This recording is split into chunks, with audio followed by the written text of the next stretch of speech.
My name is Will Merrill. I'm the president of the club and want to introduce our speaker, who is Dana Stallman, who has been former president of COBA, former president, vice president, and treasurer of OSBA.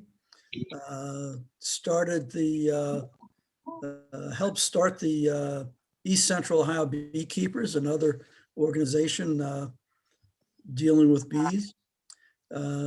Dana's been a beekeeper for a long time. He has moved to North Carolina, and he's presenting from his home in the Raleigh area. Dana, if you're ready to take over, you're more than welcome to. Well, I don't know what you mean by take over, but if you've got more of a meeting to go, go ahead. Nah, it's okay. We'll let you go. Okay, I'm going to be connecting a PowerPoint presentation, and I'll be sharing my screen with you guys. So are you ready for that? We're ready for that.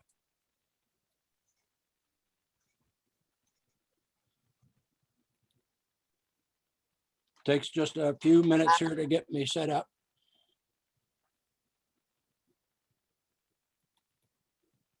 Years ago, I heard that Dana was a master beekeeper and that there was only 6 in the state of Ohio that were master beekeepers. Anybody know if this is true or not? Barb?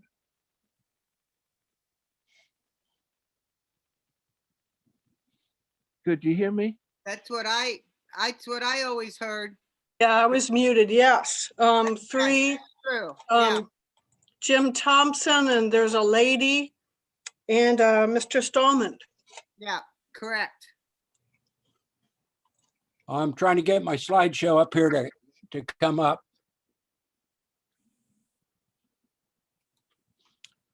Okay, yeah, it's true. There, Jim Thompson, Dave Heilman, there's a fellow up around Toledo. I'm trying to think of his name. There's a fellow in Urbana that I think has passed away, but I was with the class of 1995. Jim Thompson and Dave Heilman were with the class of 1994. So there's 4 members then, right? There were originally 7. I don't know whether anybody's been added within the last few years or not. Okay. Somebody asked me, what is the master beekeeper? And all I reply is basically, you're able to pass a test. It's a 4-part test. And I would encourage anybody that gets a chance to go to the EAS meetings to do so. Are you ready? Ready. Okay. Ready, go ahead.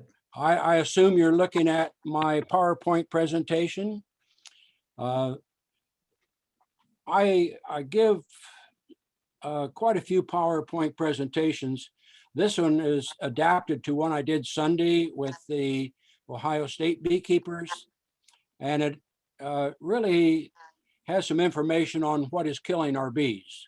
I think all of us are aware that we're challenged, and I'm not going to be able to really answer all your questions. If you have some questions on how do I keep my bees alive, a person can go online and find all kinds of research. If you're interested in any particular type of treatment, such as using oxalic acid, there are a number of papers published in journals and so forth concerning our problems.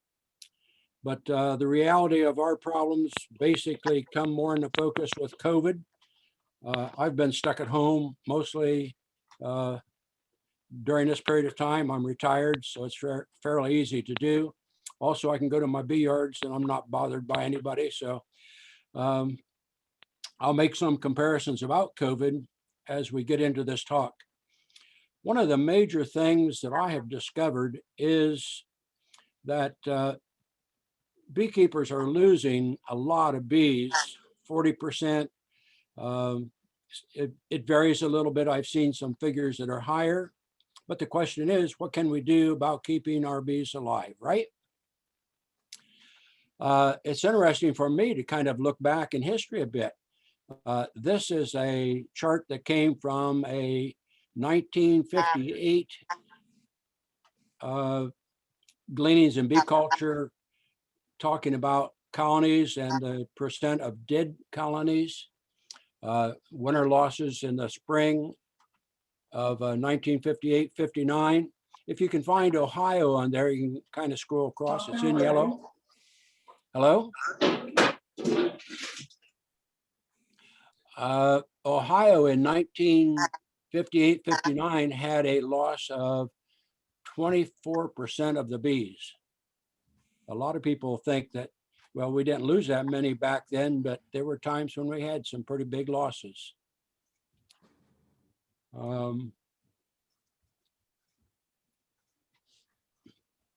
There are reasons for this. We have some stress factors. Anytime bees don't have food, they're going to die. Our winter clusters are affected by the varroa mites, and oftentimes our bees die because the winter cluster gets smaller and smaller. And as a result, the bees chill out, cold out, freeze out, whatever you want to call it. You know, every beekeeping text for the most part talks about fall management. And we know what we need to do to get our bees to survive the winter. I mean, all of us probably think about windbreaks and ventilation and feeding, treating our bees with various mite treatments, reducing our hive entrances, making sure our bottom boards let the water run out instead of into the hive. And I'm always amazed at people who have lost bees and they say, well, I should have done this or I should have done that. I've copied this slogan at the top of the page. We see it. We all see it. My hive died. Am I coming across okay? Yes. Yes, Okay. sounds good. Okay. The number one reason for our hives dying are mites. There's no question about it. The stress placed on a hive of bees with mites is just tremendous. Varroa feed on honeybee fat, not on the bee blood. And you know the thing about fat stores, this is where the energy for the bees comes. Hello? Okay. I'm picking up a background noise. I don't know whether that's being heard by everybody. Yeah. Yes, I'm hearing it too, Okay. Dana. But you know, this thing of the life of a honeybee is shortened considerably when varroa mites are feeding on honeybees, young honeybees. I run across this every once in a while, and in fact, I did an autopsy today on a hive that a person brought to me. You know, they want to know why it died, and it was almost an exact picture of what we've got here. We looked at the bottom board and we found mites. We also found small hive beetle. But when you take a look at a dead hive and you find pictures of dead mites on the bottom of the hive, that indicates that hive probably died of the mites, even with honey in the hive. And that's what I saw today. Hive had a lot of honey, very small cluster that had formed between two frames, and the queen was in the middle of the cluster, everything dead. It was something like this cluster I'm showing you right now. The queen usually gets in this cluster, and if you see my cursor arrow, you'll see it right on the queen. She's right there in the middle. Okay, at this time of the year, our bees are in their winter cluster. The difference between North Carolina and your area around central Ohio is your bees are still in that winter cluster, really clustered as tight as they can get. Down here, we do have cold nights, but the day warms up. If it snows, the snow's gone yet in that afternoon. And we will have bees flying and collecting pollen. In fact, that was happening even today. Our high temperature got up to 48. I'm not trying to brag or anything because I used to live in Ohio and had a friend, Billy Engel, tell me what was happening down there in southern Georgia. And I somewhat resented the fact that he kept reminding me of that. Egg laying is happening here. I just checked the hive this morning. It's got 4 deep frames of brood in it. But even up there where you're at, you should see brood laying or queen laying eggs started, and be quite a bit smaller, but it does begin. Bees generate their own heat in a cluster. If that heat is not large enough to support the bees in the cluster, they're going to die. And I want to point out too that in a good healthy hive, older bees are dying all the time and being replaced by the bees that the queen is producing by starting with eggs, and then the normal development over a period of 21 days will give the hive new bees. And then we stress this point, healthy young bees are needed in a hive, as well as food resources and a dry nest with good ventilation. I don't know whether you've noticed it or not, but for any of you that have kept bees before Varroa arrived, we used to have weak hives in the spring, and we could usually save those weak hives. I'm talking about 2 or 3 frames of bees, and we could combine weak hives. Today, with dead hives, we don't really see those real weak hives last very long into spring. Those hives probably have Varroa mites. They might have the various viruses. There's over 20 that's been identified by Penn State. And I've put down this as a special note. The days of let them alone is long gone. The beekeeper today has to test and monitor for Varroa mite if they want their hive to survive. This slide shows you the damage done by viruses. We can't see viruses. Honeybees that display a drunken behavior, they're crawling around on the ground in front of a hive. You can usually believe that there's something beyond the mites causing this. The mite acts as more or less a vector to introduce some of these viruses into our bees. After we're done here, if you want to ask questions, you may. I don't have much to say about viruses because I'm not really familiar with them. I see deformed wings, but I'm not sure about paralysis or anything like that because I don't see much paralysis. Sac brood, I very seldom see. Tom Seeley is one of my favorite authors. He's written a book called The Lives of Bees. And Tom says there are no distinct breeds of honeybees in the United States. As a matter of fact, he has done some genetic work which shows essentially that the ancestry of the bees in the United States largely are easily traced back to bees introduced in the United States through the 1860, 1880 period. And with the Africanized honeybee, there is some trace of Africanized honeybees being found in feral hives in New York State. So is it the bee or is it the environment where we keep our bees? And I'm going to tell you real quick, I think it is the environment where we keep our bees. We've been working on trying to improve queen stock as long as I can remember. Steve Tabor and others talked about capturing swarms from trees. When the tracheal mite came in, we were looking for survivor hives. But when you take a wild swarm out of a tree and introduce it into a regular hive, we're then exposing that swarm or those bees into an environment that sometimes we don't have any control over. Some we do.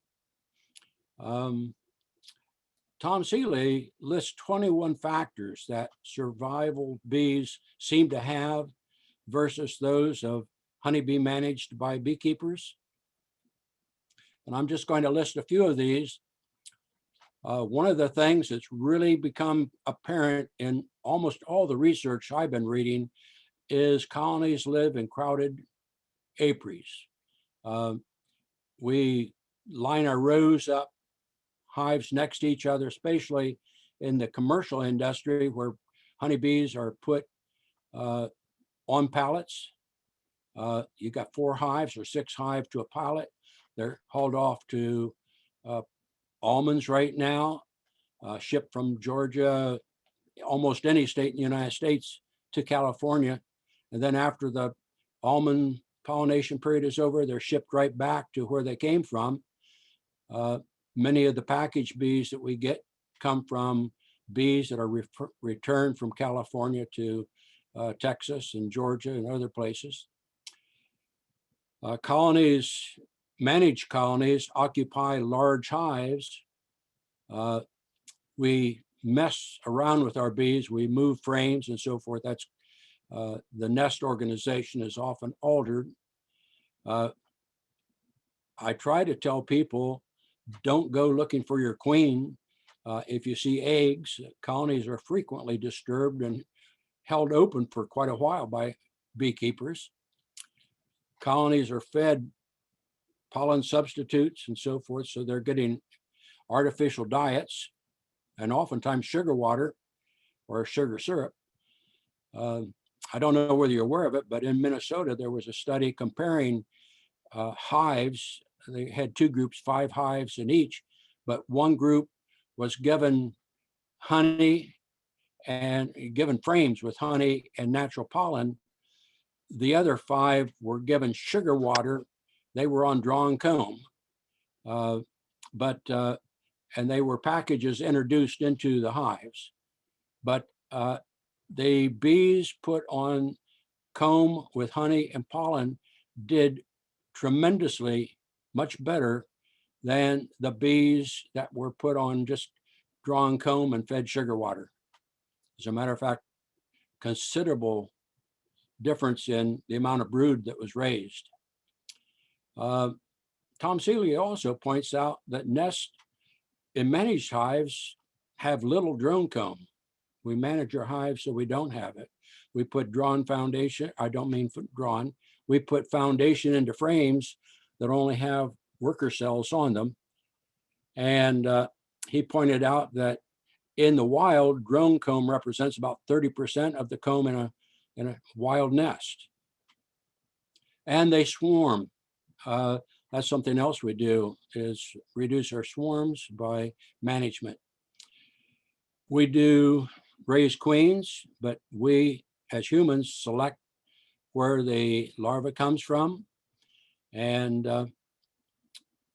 somewhat, when we do that, we are reducing, to a certain extent, the natural selection that takes place in bees in the wild.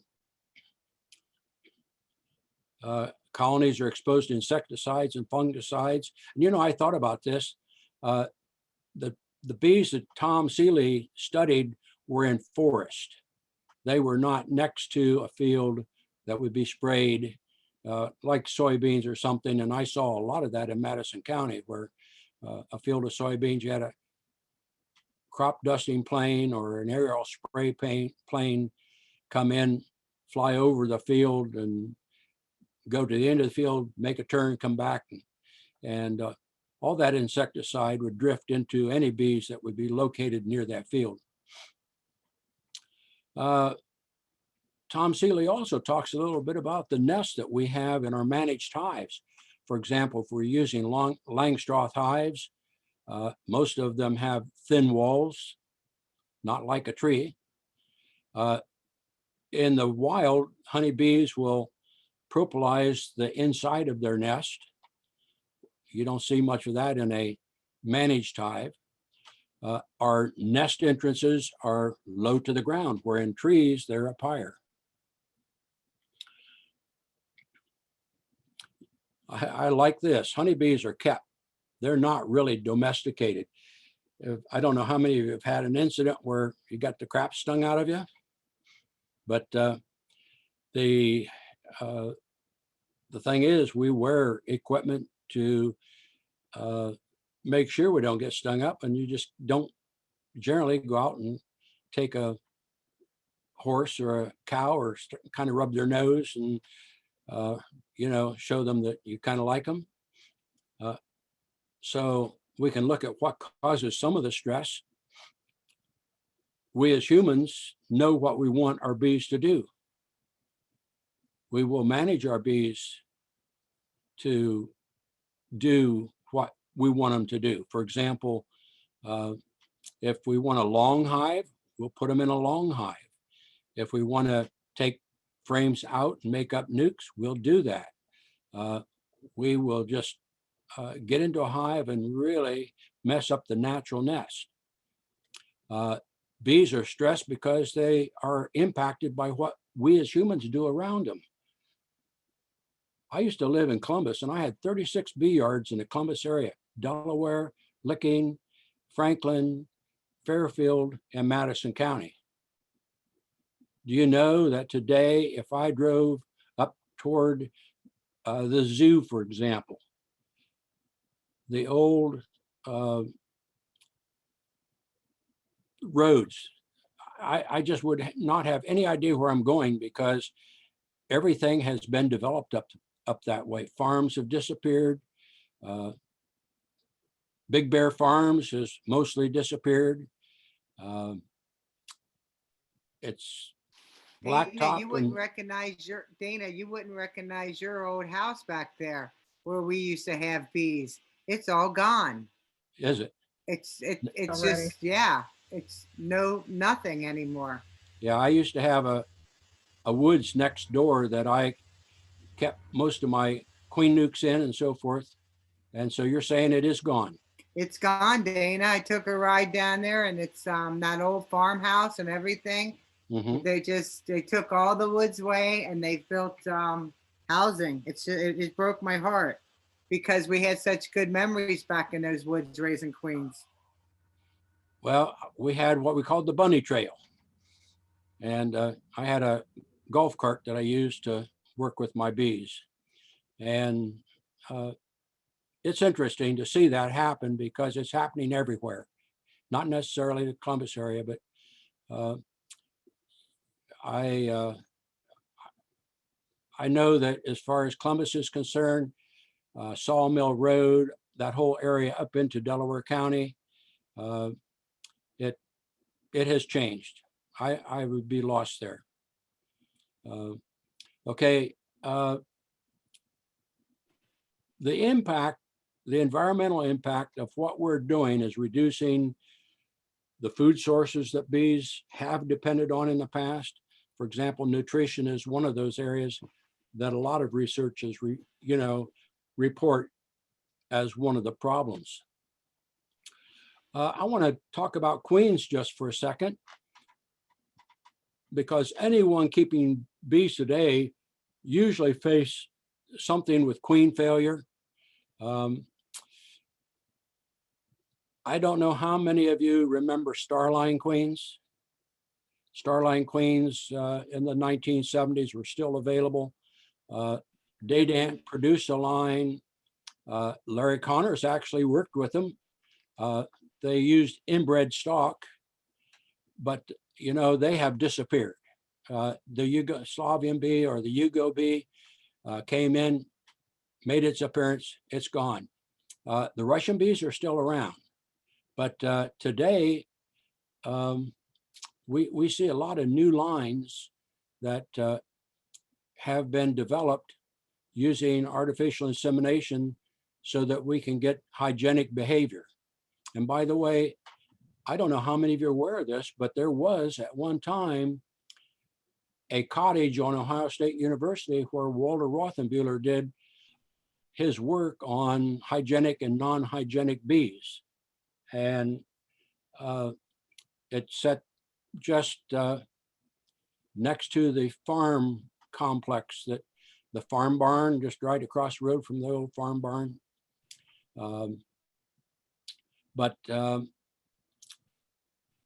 We did have hygienic bees in those days. We didn't have royal mites. And the major thing that Walter Rothenbuehler worked on was bees that were somewhat resistant to American foul brood. We're still working on queens and still doing artificial insemination and trying to find the magic bullet that would allow us to buy a queen, put her in a hive, and expect success. But I haven't seen it yet. We have queens that do well, but how long does a queen live? I had one, in fact, I had 4 artificially inseminated queens in my backyard here. And a queen only lives for about 3 years, or maybe even 2 if she's artificially inseminated, and then she's gone. If you're raising queens, and I'm sure Nina knows this, she has to keep evaluating queens all the time to come up with her breeder queens. Yeah. And Have to have good drone yards too. That's the key. that's right. And so what are we dealing with? We're dealing with diseases and parasites that we can't see. We're dealing with pesticides. I don't know how many of you have neighbors that are spraying for mosquitoes, for example. We've got farmers applying all kinds of chemicals to various crops. Poor bee, they're in Ohio. I keep thinking Ohio has 3 major crops: corn, soybeans, and wheat. All, I was surprised when I talked to people in queen classes and so forth about fence rows. Some people didn't even know what a fence row was. I've got a call into Bassett because it's after their hours and there's somebody that's going to call. Okay. You know, a lot of the queens that are coming from producers have low sperm count, and the viability of the sperm is poor. So if you buy a queen in a package of bees, for example, out of the South, one of the things you might be buying is a queen that has a low sperm count. And the result is that queen's going to fail within several months after you install them into, hives. And I'm going to come back to that topic. But here in North Carolina, we have Dave Tarpey at North Carolina State, and he's put out quite a bit of information about what we as beekeepers can do about parasites. And he kind of compares it with COVID. And we can understand COVID to a certain extent because we're wearing face masks around, we're keeping social distance, we're washing our hands all the time. His suggestion: buy queens that have been bred for hygienic behavior. And when it comes to social distancing ourselves, he advises that we increase the distance between our hives, so we decrease the likelihood of drifting. Now, these pictures are pictures. So what did he, I'm sorry, but what did he want the distance between the hives to be? I've got a bee yard with 17 hives of bees, all in a straight line. I've got room to move around between those bees. For example, I can work a hive without bumping into the hive next to it. I'm going to have to change my method. I am going to have to start thinking about maybe moving them maybe 10 foot apart. I'm going to have to start Yeah, thinking about facing yeah. them in different directions and painting, you know, the entrances to the hives. There's a number of things I'm going to think of, but, you know, realistically, anytime you have robbing bees, they'll go for a mile and a half, 2 miles maybe away from your hive and bring something back. And so I think the person keeping bees today can start thinking in terms of, what do I do with robbing? How can I reduce robbing? Maybe putting robbing screens on your hive might be a solution. It's certainly going to impact the ability of a hive to bring in a lot more honey. But let me get back to that, because I think that's really a good question. I'm struggling with how I'm going to set up I've got 2 bee yards. I've got one in my backyard. I've got 6 hives there. They're all very close together. And I've got 16 to 20. To set them up in like AI roots yard, like a big honeycomb. Okay, so nobody was close by. It was kind of cool. They were separated. And You I've guys, seen, you guys can look it up online. right. There are good pictures of AI Roots bee yard. I don't Yeah, know whether that's too far. I mean, I don't think that's far enough, really. But let's just take a look at this bee on this slide. If you look at the bee in the left-hand picture, the arrow points to a mite. And if you look on the right-hand side, you'll see the bee has moved and the mite is gone. This bee grabbed that mite in its mandibles and carried it off. Now, where it went to, I have no idea, but I do have this in a film that I took with a movie camera. This might have been around 1999. I'm trying to think exactly, but it's not dated. But certainly there are honeybees that have genetics that allow them to grab a hold of mites. And Purdue University has a queen that they call an ankle biter. And if you're trying to save your bees, it's a pretty good idea, probably, to try to find hygienic queens to put into your hives. Do you see what that says in the middle of the screen? Buy queens locally. I honestly believe that bees that are adapted to your area are far better than the ones shipped in from California or Georgia or anything like that. In the spring of the year, we don't have much choice. When you get packaged bees, you don't have much choice. Oftentimes, people will make up nukes using queens they'll take frames out of their hives and put them into a nuke box, and then introduce a queen that they get from some other place. A nuke that you buy that has an overwintered queen is far more valuable than one that has not seen an Ohio winter. Do you agree with that? Yep. This thing on hive density, you just asked, how far apart do you think they should be? The bees I have out in the country are on a 2,000 acre farm.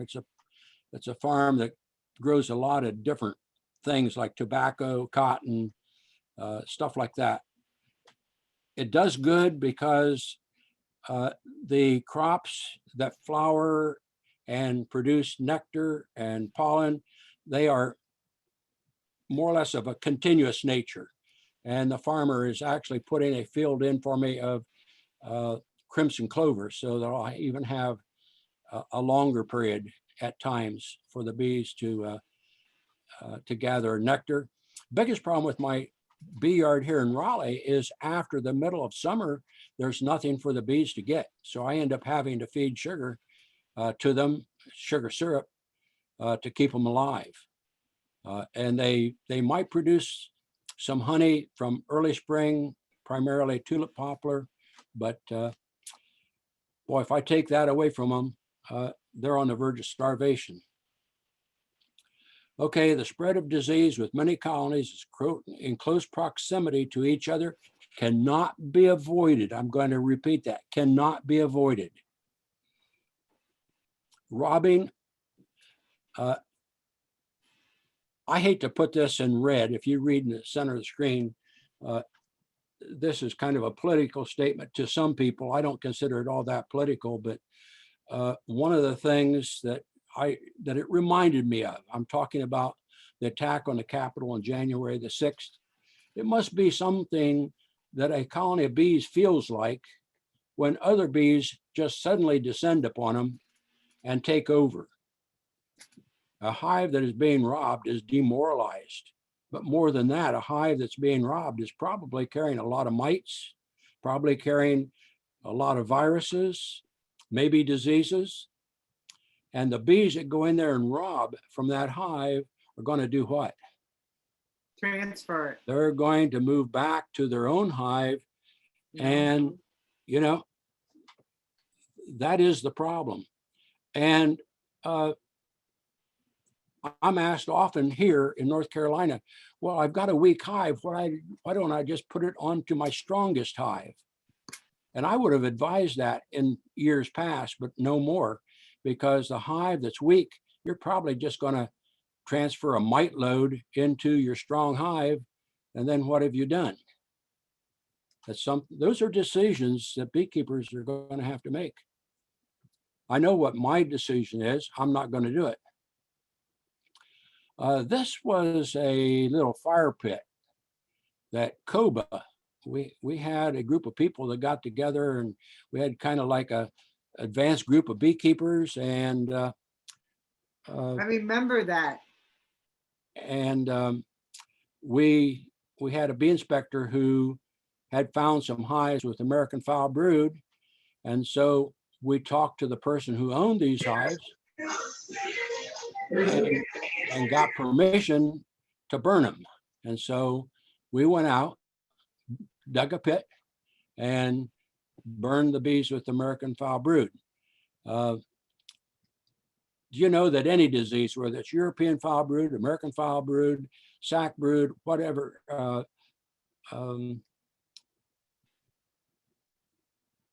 just anything, any disease in a bee colony reduces the energy flow within the hive. It's going to reduce the number of brood that the hive is producing. It's going to lessen the amount of honey that the hive can collect. And the most dangerous of all these, and you've got Barb right there, can tell you, is American foul brood. And I had a question asked during the Ohio State beekeeper Zoom meeting Sunday about my feeling toward this law that says you have to get a prescription to get antibiotics to treat your hive. And I didn't answer it quite the way the person wanted. I honestly feel that people have overused terramycin to the extent that the problem has become so bad that we've got now bacteria that are resistant to almost any of the chemicals we might use. It's hard to do that. It's hard to take a hive and put it into a pit, set it on fire. And an interesting thing is the bees stay with that hive and protect their brood. And if they do come wandering around the hive, they just seem to like to fly through that fire. I don't know how many have had to do that, but it's not fun. I've got a comment or two about queens here. We've always complained about queens. I can remember my grandfather complaining about queens. I grew up in Paulding County when I was young, And it wasn't uncommon for colonies to gather 200 pounds of honey. In fact, maybe some people up there still get something like that because it's called the Black Swamp area.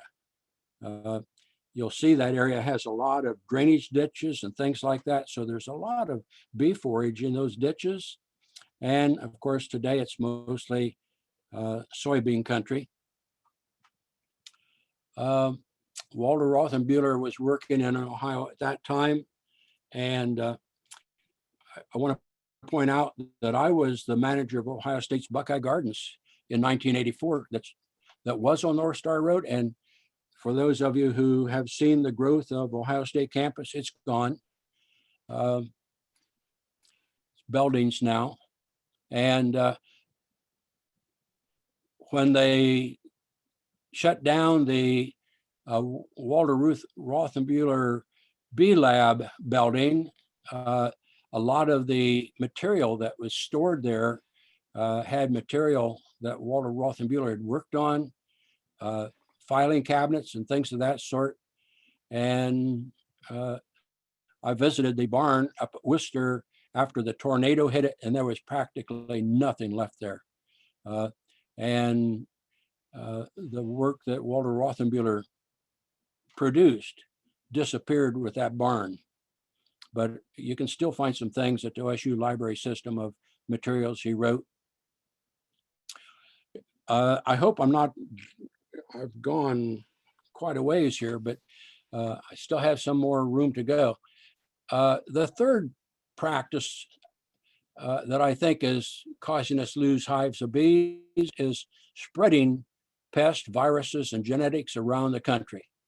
We buy package bees, we buy nucleus hives, we have pollination bees, and then our queens are shipped all over the place.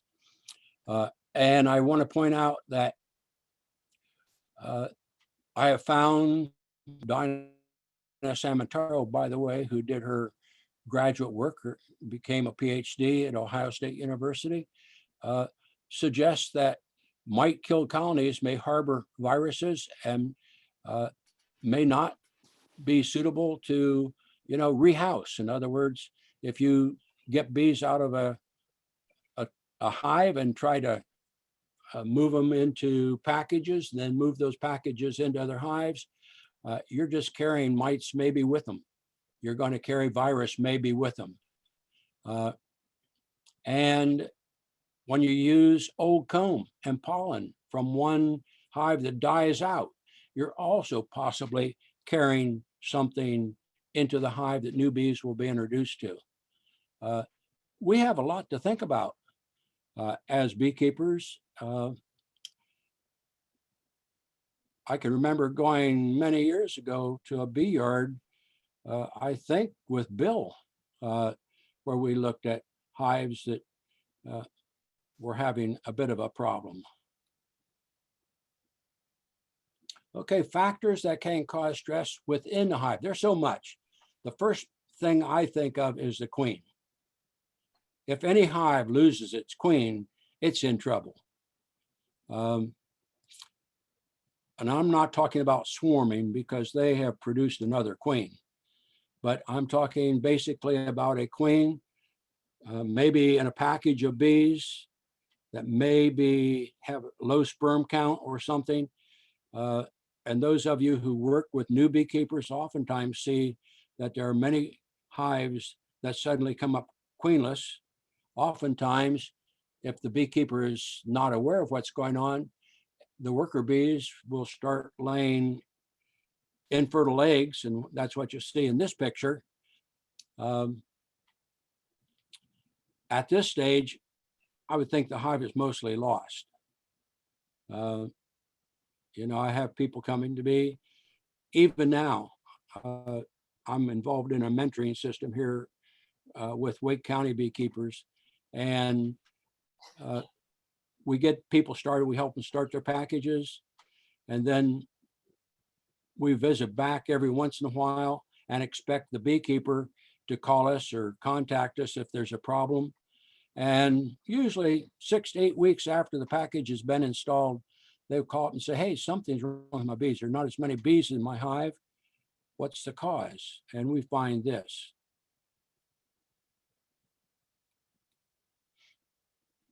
Bee habitat. We talked about that with the growth of Columbus in the outlying areas. Farming practices have changed over the last 75 years. We've gone to monoculture, as I said, corn, soybeans, wheat. The small farms over in Madison County, I don't know whether you know this or not, but there's a lot of alfalfa grown in Madison County. Alfalfa is a good honey crop. They also have a lot of what I call livestock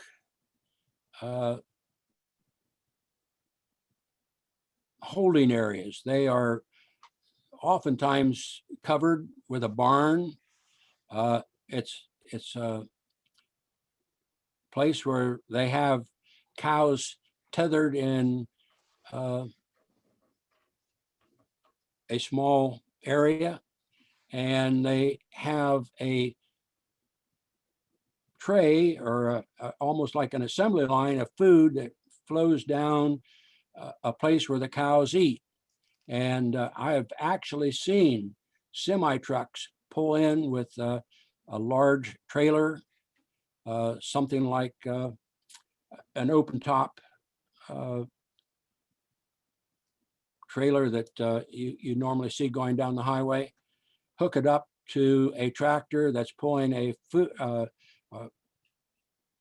mower that actually cuts the alfalfa and blows it up a chute into the back of that semi truck. When it's loaded, a tractor, actually a semi truck tractor, will hook up to the trailer and haul it away, and they'll put another trailer behind that mower, and in no time at all, what you were looking at maybe was just starting to come into bloom.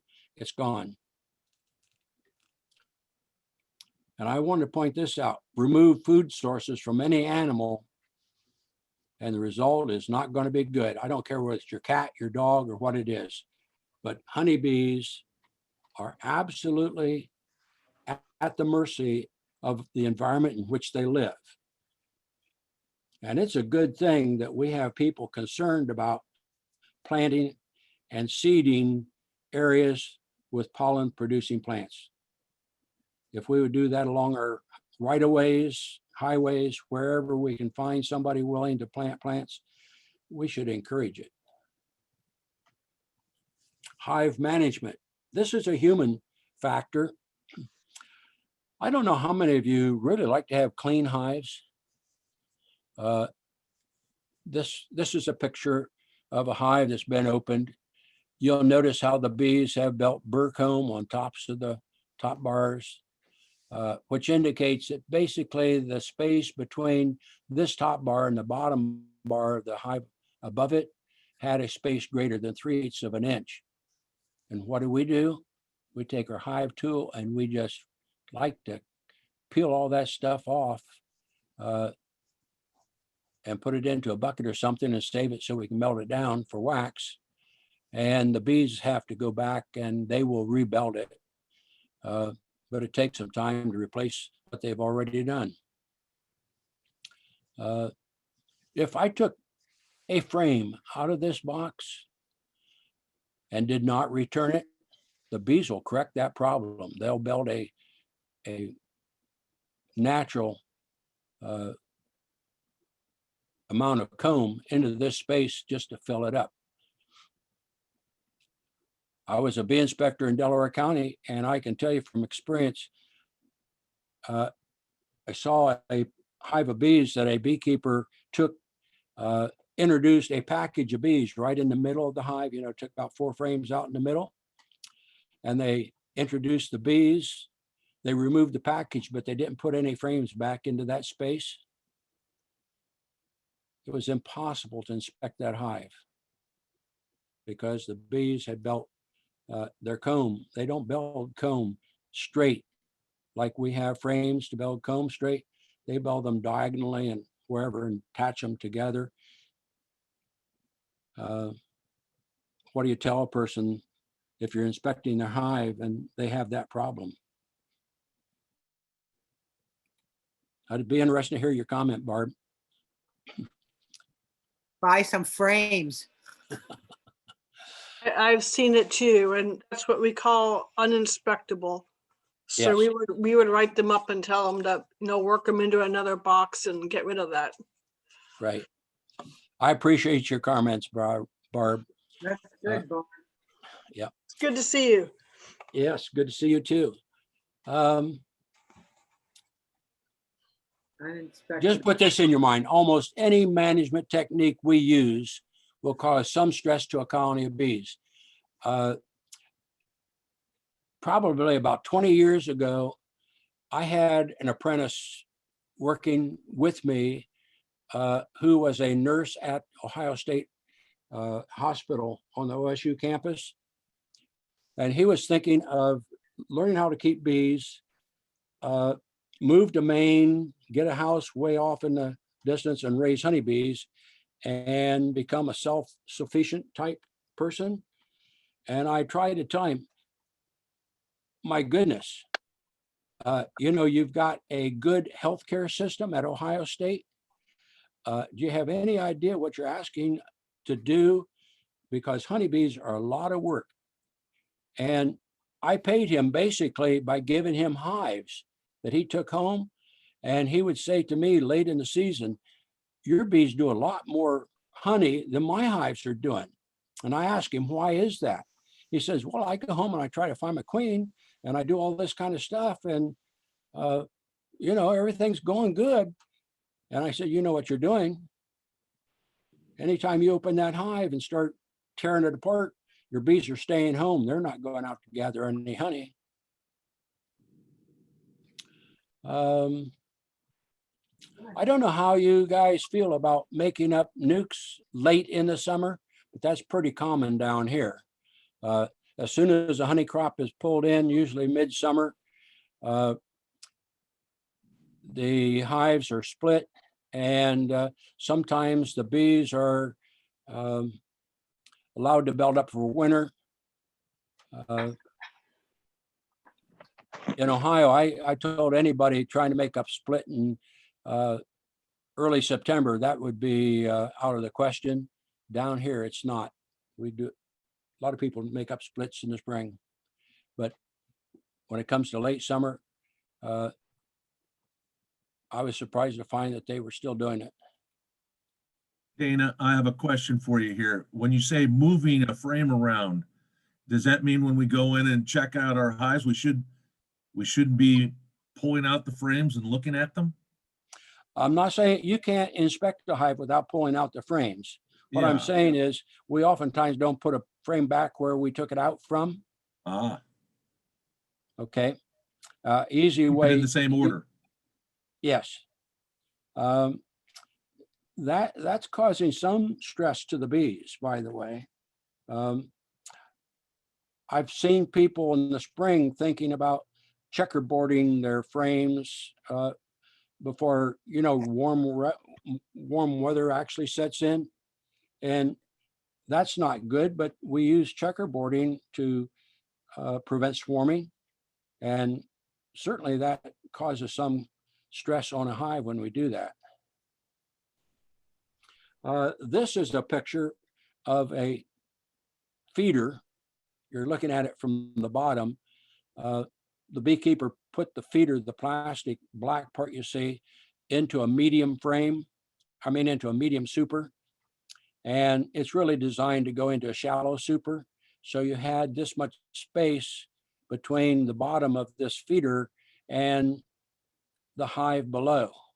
And so the bees just fix that problem. And again, anytime we cut away comb and take away things that the bees have done, we're causing stress. Can you explain what checkerboarding is? Literally speaking, it is generally a swarm prevention method, and the brood chamber where the queen has been laying eggs, a person will go in, let's say in that bottom deep super, you will remove 3 frames and replace them with either foundation frames or with drawn comb frames, and move then the brood that's on those 3 frames into a box higher up in the hive. That's checkerboarding. Dana, if they Yes. go on, from what you taught me, if you guys go look at Walt Wright, okay, he's the one that did the checkerboarding, and Dana showed me how to do it. So if you guys go online, it can explain it to you. Walt Wright, checkerboarding. And I have used that method throughout almost all my beekeeping career to avoid swarms. And everything I'm reading right now says, okay, well, maybe I'm a contributor to this problem of causing a lot of stress to a hive of bees. So let's take a look at some of these things. Pulling any frame from a hive, I always start on the outside of a box and move toward the center. But anytime we might pull a frame out of a hive, there's a chance we might roll the queen and kill her. That takes a while for the bee. The bees will try to replace her by finding appropriate aged larvae and feeding them and raising a new queen to replace the queen that you killed. I think most beekeepers that probably are watching this probably do that because it's just good beekeeping practice that we learn. I manage my bees to prevent swarms. I assume all the rest of you do too. I try to make splits or, as in Nina's case, make up nukes that will be raising queens. I move my bees from one location to another. A best example of this, some of you know Chris Cree, and Chris Cree is a former member of COBA, and Chris worked for a commercial beekeeper that was operating in Florida and Wisconsin.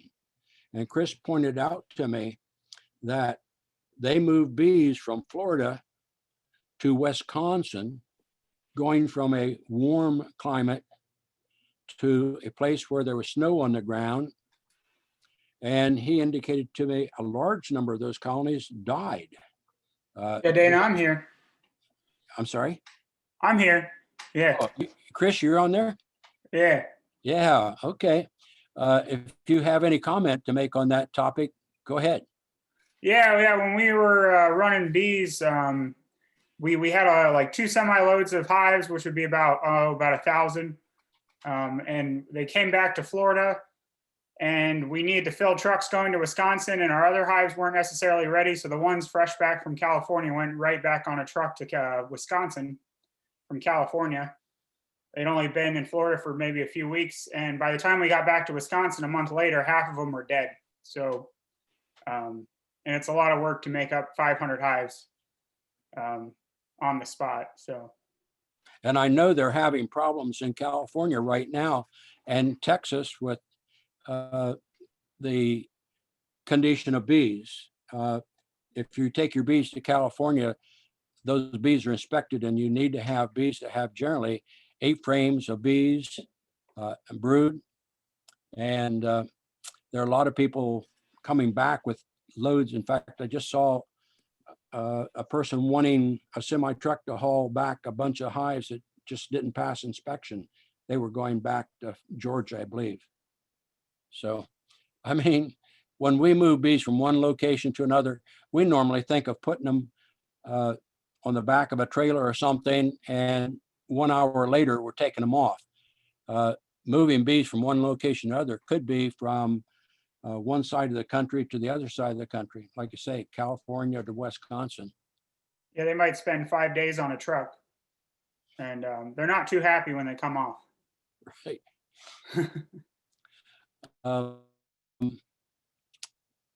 I take away their honey. The biggest trick is to be able to know how much to take and leave the bees an adequate supply for overwintering. If I don't like their queen, I replace the queen. And as we've already discussed, I place my bees close together in the same apiary. I do have plenty of room to expand. I've got a bee yard, as I've mentioned already, in a large farm. And by the way, they're near Wake Forest, and that is in a place called Franklin County. So I could say I moved my bees to Franklin County. It's from my home here, it's probably about a 20 to 25-minute drive. But I do move bees from there to my home. I use my home bee yard mostly as a nursery yard to take care of bees that look like they need food or something, rather than carry a lot of food out into the country. I can remember this. If I don't like the queen, I replace the queen. You still have a bee yard. And one of the things we did oftentimes at the bee yard, we had something on Wednesdays or Tuesday nights where we talked about bees. And I can remember Nina in particular, and maybe Nina, you remember this. We talked about killing the queen.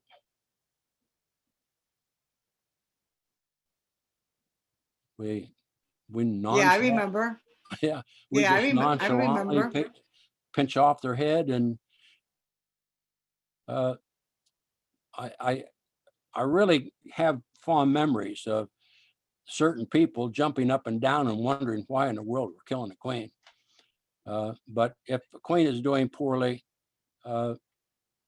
it has to be done. Yeah, it's kind of hard at first. You have to do it though. Yeah. So, okay. When I moved to Raleigh and I decided to get some bees, I live in an HOA, and realizing that chickens were banned, I was doubtful whether I could keep bees here on this property. We've got an acre here and a rather large yard. It goes from one road on one side to a road on the other, and got a lot of pine trees. And so I hid my bees. I literally made an effort to not have white hives and put them behind trees and shrubs, that sort of thing. And thinking my bees were the only ones in the neighborhood. And then as I got more acquainted, 2 blocks down the road, there's a person that's got 2 hives of bees. There's a man and his wife that are members of 5 county beekeepers that I know quite well that have about 10 in their backyard. And that's probably within a half a mile. And then I found another person that has bees in another direction about a half a mile. And then I found there's 2 beekeepers north of me, within walking distance. I can easily walk to their houses that have hives of bees. And pretty soon, and by the way, I had big robbing problems. I don't know whether any of you have had robbing problems, but that first year, I wondered, where in the world are all these bees coming from? Well, this area is overpopulated. And I do know for a fact that there must be 20 to 25 hives within 2 miles of me. And if I get 30 pounds of honey off of my bees here in the spring, I consider that fairly good. I don't know how many of you have done a survey to find out how many bees are in your neighborhood, but it might be shocking to find out how many people are keeping bees. Okay, close to the end. Many hives are lost before winter sets in. Management issues are sometimes not addressed by a beekeeper, and bees are dying pretty rapidly. Mite treatments neglected. We have poor queens. We take too much honey away from a hive. There's a lot of beekeepers that think Honeybees are like feral cats or wild dogs or something. They can find food. You just don't need to feed them. And those people are losing their hives basically because the bees can't find enough to feed themselves. I have included this picture for one reason. I did have a beekeeper that I was mentoring. And for those of you who know me, I don't wear much protection gear. And they got the same idea that, you know, if Dana doesn't wear gloves, I won't wear gloves. Dana doesn't wear his bee veil. Well, it's always nearby, but they see me walking around without my bee veil. And I got a call. And the gal says to me, my bees just went wild and stung me terribly. What can I do? And I looked outside and the weather looked like this. She was keeping her bees and didn't wait for a nice sunny day and the bees go out and work. And she did have gentle bees. But she picked a time to work the bees when, you know, a storm was coming in and actually had arrived. Other things, whether we run into moisture inside a beehive is very stressful. Hot weather, person needs to provide water. I mentioned weak hives, putting robbing screens on them. Down here, it's necessary to put shade. Just make sure bees have shade because bee beards are very common. Something that I see more down here than I saw in Ohio is slatted racks. Are any of you familiar with slatted racks? It is a rack that's put in above the bottom board to give more room below the hive for more bees to congregate between the bottom of the hive, the brood chamber, and the bottom board. Also, high winds blow off top covers and things of that sort. Tornadoes are bad. Trees falling on hives are bad. Hurricanes are worse. And this is a picture taken of a person spraying trees in Licking County. And I really find this picture quite helpful. The beekeeper has protected himself. I mean, the person with the orchard is protecting himself. He's dressed up rather well, but he's spraying right near where some of my bees were.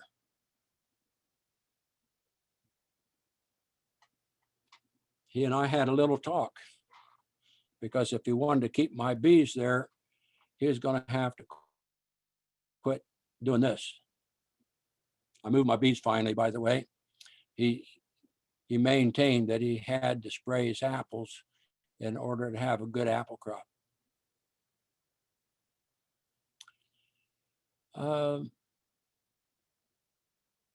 Anybody have any questions?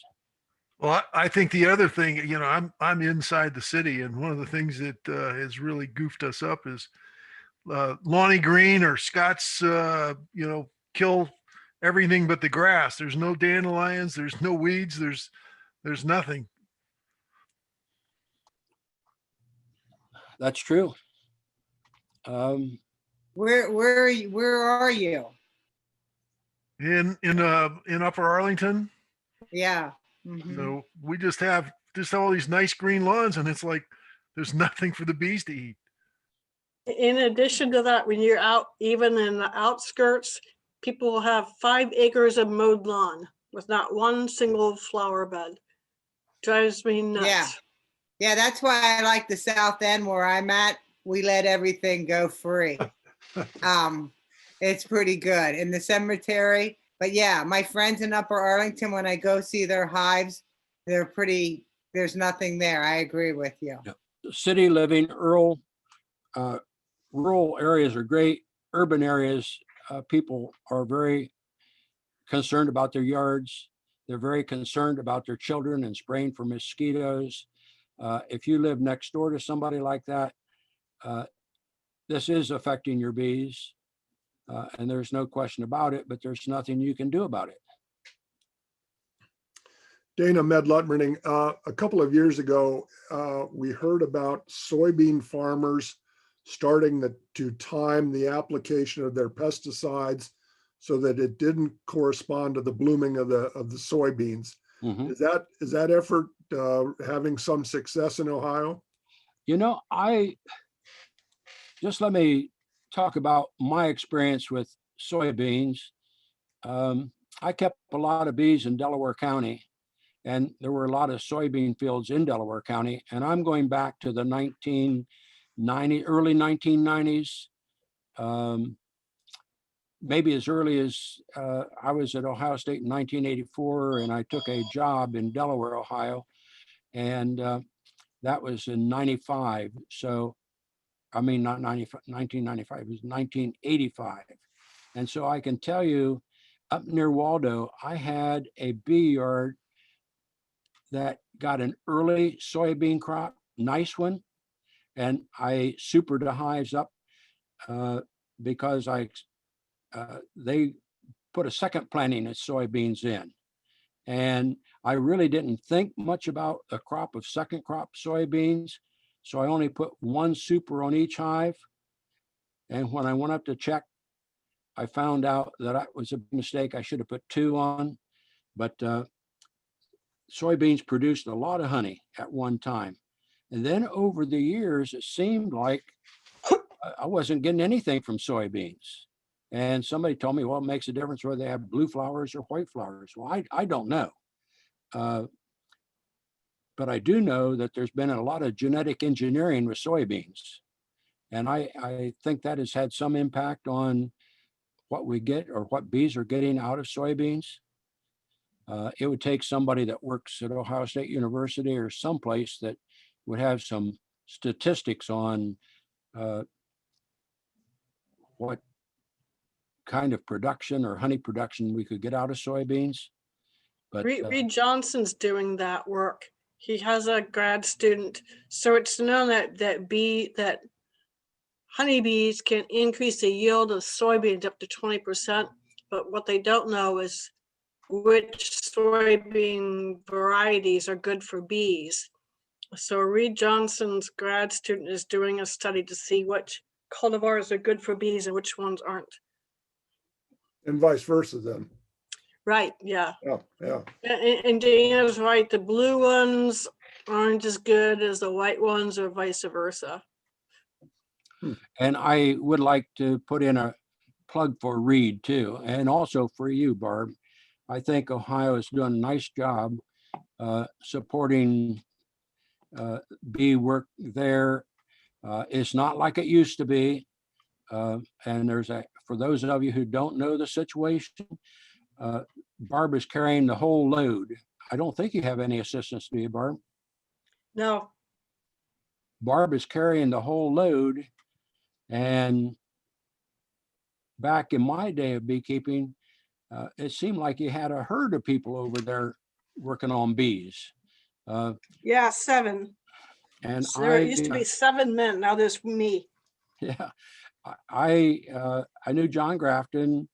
I see from Cincinnati, it was Andy Cartall, and from the Northeast over around Grover Hill, there was Larry Van Tilburg. And you know, if you were a bee inspector, and I just see Nina, your note about you becoming a bee inspector, Larry Van Tilburg told me he was my supervisor, and he told me one of the pieces of equipment that I needed was a machete. And I thought, you know, I'm thinking to myself, well, he's just pulling my leg, you know, maybe he's thinking I'm a rookie and, you know, he wants me to go out and buy a machete. I found out very quickly that I had to have one. Quite frankly, you find beehives under wild rose and places where you had to chop your way to get to them.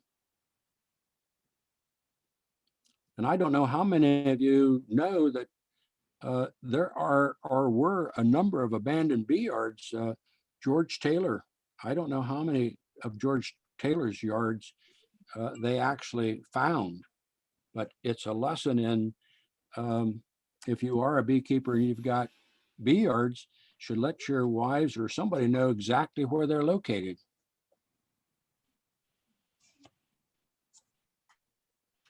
Most of his were burned, fortunately. Yeah. So, you know, I do want to thank COBA for inviting me to speak. I have a nice soft spot here for COBA. I spent a lot of time. I hate to see the fact that Barry had passed away and probably others. Time marches on, but I get back to Columbus on occasions, not this year because of COVID, but I do have a son that lives in Westerville. And I still have a few beekeeping friends that will sit down and have a cup of coffee with me from time to time. And if any of you ever decide that you want to sit down and have a cup of coffee, I'll be more than happy to come. It's nice to get together with the group that you've got there. And Wendy, I like what you're doing in the bee yard.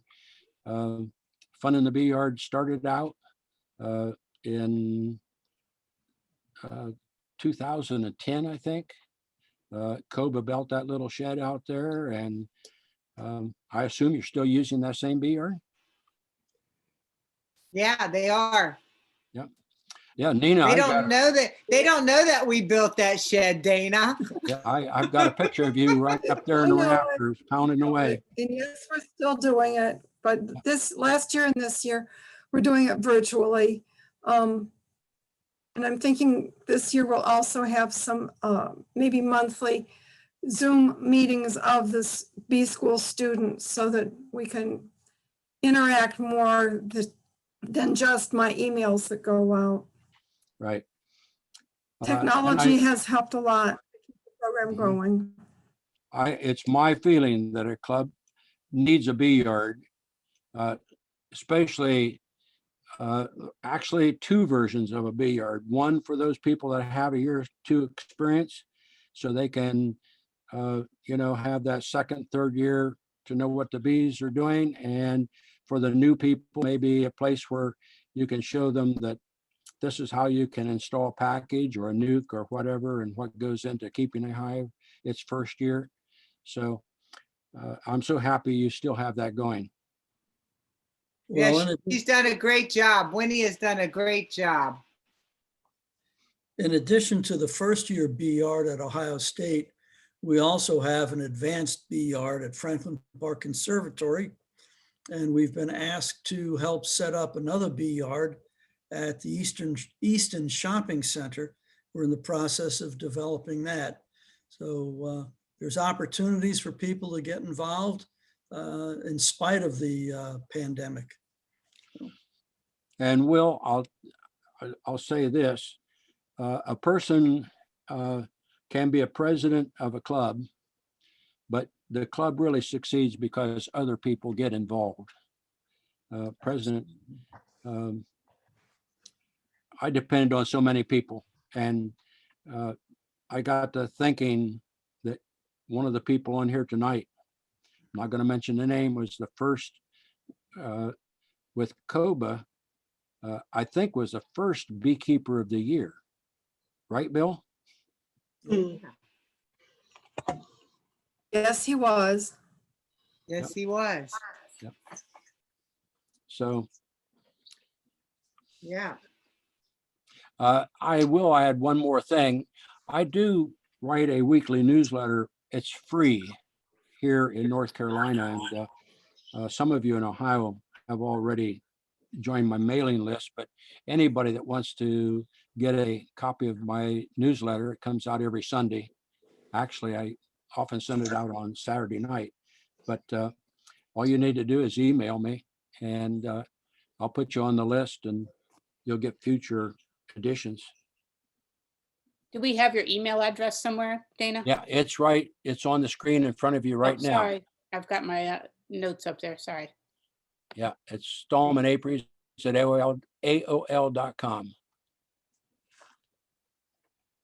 And I told Will for 5 people or so, I'm going to teach a class on how Dana taught us to teach Queens in May, the Dana Stallman way.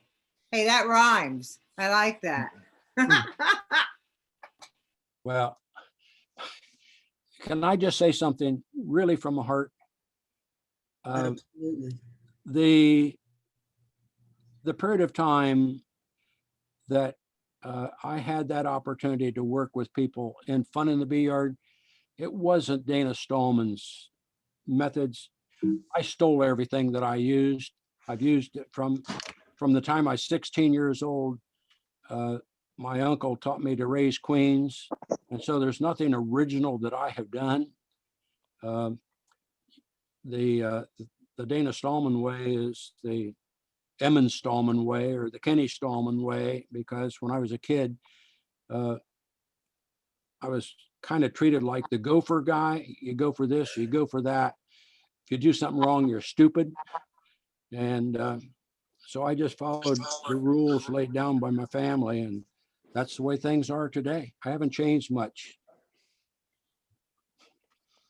I have But a there's a lot of us out there that still have the Queen and everything from your classes. So that's pretty cool. And OSBA is rewriting the Queen manual that we wrote. So, you know, you always pass on to the future, and Nina's a good example of that.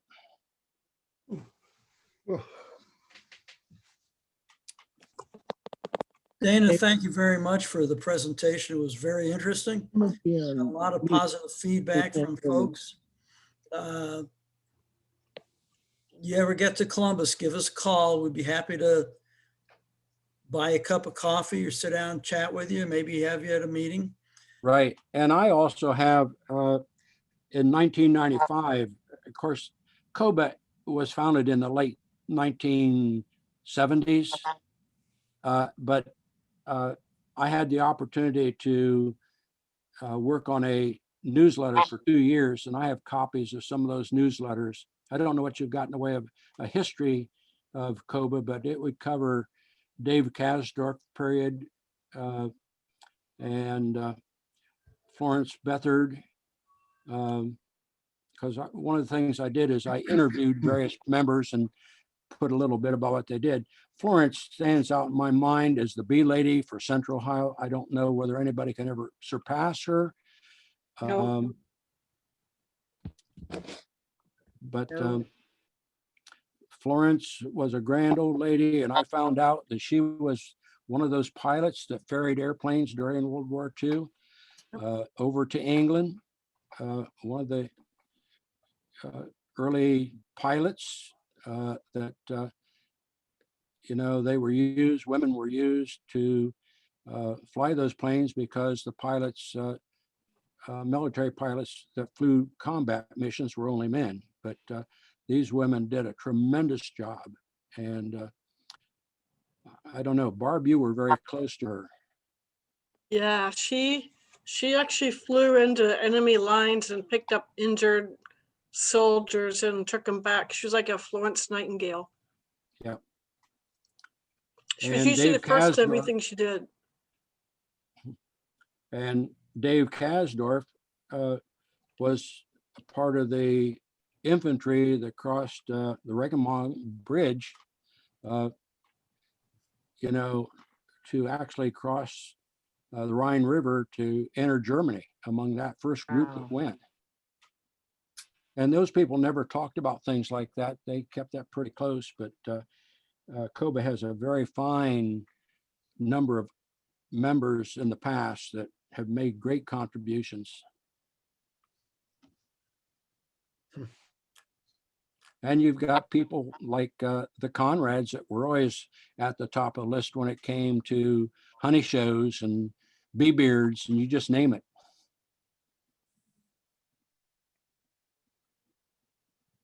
Those are hard shoes to walk in.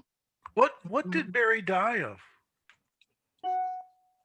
Maybe somebody there can answer that. I've heard that he was in bad health for some time. He was, yeah. I don't know what the cause of his death was, but it was not a pleasant sight to watch. Yeah, he had a blood disease and he couldn't get his white blood cells and everything right. And they just couldn't, he was always going for transfusions and he just got weaker. Mhm. I know I've talked with him maybe 2 years ago because I think he had me scheduled for, maybe it was last year. He had me scheduled for a date in June, I think, to give a talk to COBA. But COVID made that mute. It just didn't come about. Right. Yeah, it was Listen. pretty devastating, but he was with his family at home and he Mhm. wasn't in a hospital, which was nice. Right. Well, thank you so much. I really appreciate being here, and anybody that wants to contact me, you can do it. I will answer questions, and I'll put you on the mailing list if you want on it. Dana, this is Chris Warren. I don't know if you remember me a long time ago, but I appreciate hearing from you. Well, I appreciate all of you that, was involved, because we had, I'm sure, a lot of people that made contributions that I probably never said thank you to. And a lot of people gave me credit for things that was really the result of other people helping me.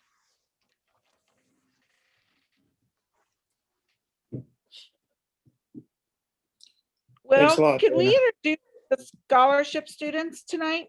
Sure, go ahead. Thanks, Okay, Dana. I don't, Dana. Thanks, Dana. Thanks a lot, You Dana. bet. I'm going to go ahead and log off. All All right. right. And, thank you, Dana. and I do appreciate seeing a lot of you. Okay. We miss you. Yeah, Well, we I do miss miss you you. too. care. Okay. Here we go. I'm off. Before we go to the scholarships, let me announce the speaker for next month. We're going to have, Here we bear with me a second, I'll look at my calendar here.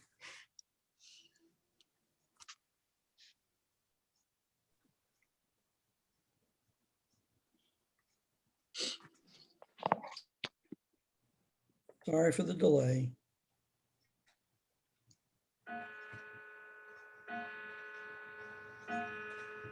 Oh, am I in London? No, Oh. Sorry. we're gonna have Gail Martin from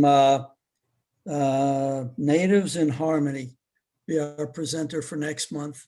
She called me the other day to say, what time's your meeting Wednesday?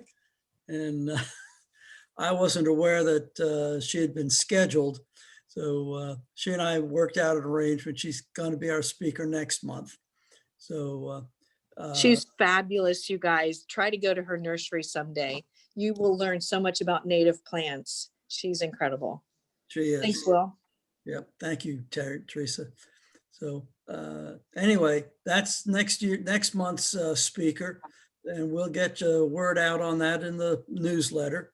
And Winnie, thank you for getting that newsletter put together, and Linda Stovrock as well.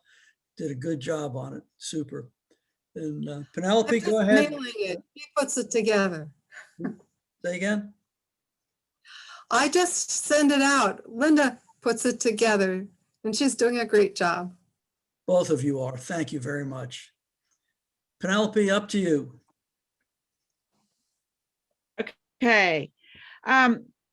So for those of you who don't know, COBA offers scholarships to kids ages 9 to 18. This year, we were able to offer 4 scholarships, thanks to between COBA and some other donors. And we had 14 applicants, which, as far as I know, that's kind of a record. But we had some great applicants. They were all well worthy of the scholarship. Unfortunately, we can only offer 4.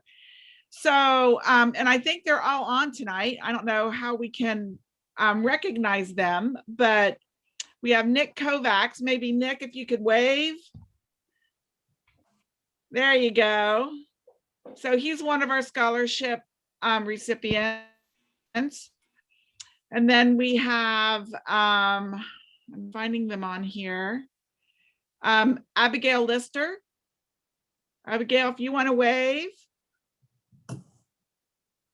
Maybe she can't, oh, there she goes. And we have Gabe Burton. Are you still on here, Gabe? I know he was on here a little bit ago. He may not be on now. And we have, let's see, who am I missing? We have Abigail and Gabe and Nick and Anthony. Anthony was on here. I don't know if he's still on or not. Anyway, congratulations to those 4. One of the things we offered is for some of the kids who already had access to a hive or wanted to get their own, we offered them the chance to be part of the scholarship kids, go to bee school, be part of COBA. And Aria is one of those. So Aria, if you want to wave. Very good. And then we have Natasha Shemp. She was one of our scholarship students from last year, and she's with us tonight. So these are 6 great kids who we're looking forward to working with this year. Since we can't have the bee yard, we're going to have a bi-weekly Zoom with just them to help them make sure to see if they have any questions and keep them going and that kind of thing. So I just wanted to introduce them tonight and welcome them to COBA. Okay, welcome. Welcome to COBA. Hello. Welcome. Are Well, they I- urban? Are they urban beekeepers? No, it's a mixture. Are they? The mixture. Yeah, we got a mix. Yeah. Nice.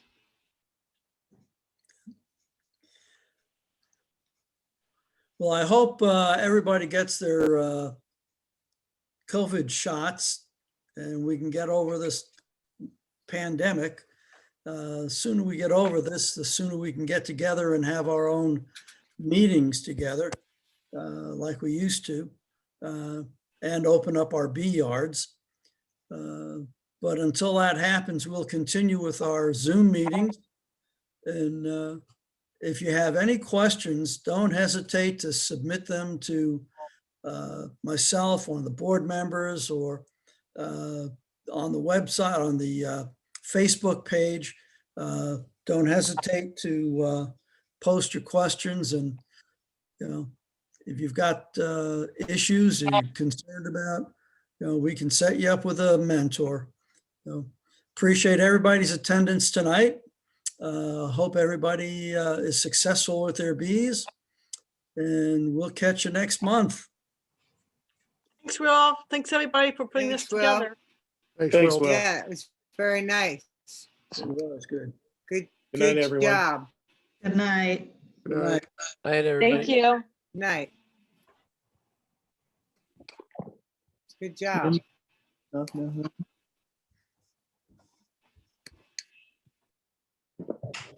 Can't wants me to go get something to eat. So do that. I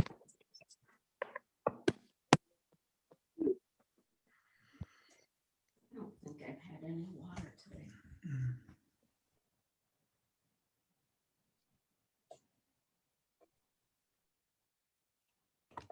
Okay, gonna end the meeting. Night, Thanks, everybody. Paul. Thank you very much.